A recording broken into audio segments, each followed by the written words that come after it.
I had a lovely compliment at a workshop when a participant said that I helped her realise the value that she brings to her role. And it reminded me that sometimes we don't realise the value that we have and that we bring to our job and to our work. Hi, it's Sue with your FAQ, and the question is, how do you create those all-important relationships and be a voice that people listen to? It has become more difficult and perhaps even more important to be seen at work post-COVID when many of you are still working from home or even choose to. Now, whether that's as an entrepreneur, a business owner or an employee. Now, perhaps you need to take matters into your own hands and remind people of what it is that you have to offer. So, here's a few ways to share your value and your voice at work. Get off the chair, work the room or the office and go and talk to people. Busy just seems to be the mantra. We're always so busy and we just don't have time to do anything. And also, perhaps we've become used to working from home and not going into an office. And is that a good idea? Perhaps we need to create an opportunity to have a conversation with one person each day. Just catch up with somebody and maybe once a week organise a coffee catch up or a lunch date.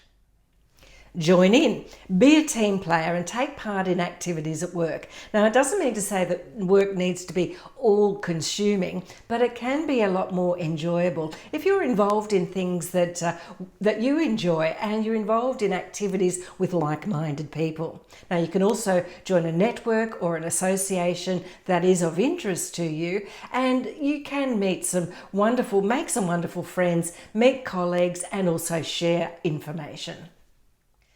Present wherever you can. Now, doing a board presentation for most employees can feel rather daunting. So how would you feel if you were asked to present your latest project in front of the executive leadership team? Maybe a little bit unprepared, you'd feel, of course, daunted by it, and you may feel a bit uncomfortable. Well, it doesn't have to be that way. Now, being a good presenter is a vital life skill, and it really is important for anyone who's in business, an entrepreneur, and of course, an employee.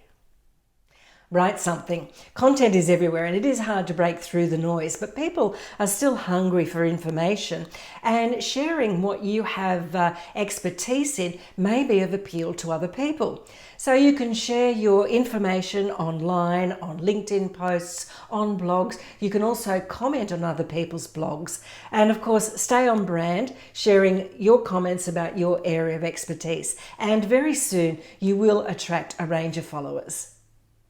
Win awards. Now, that is one way to stand out and be recognised for your valuable contribution. Now, being good at your job, being good at your work is still the main criteria for business success. But you also want people to know about it. Maybe it's just not enough.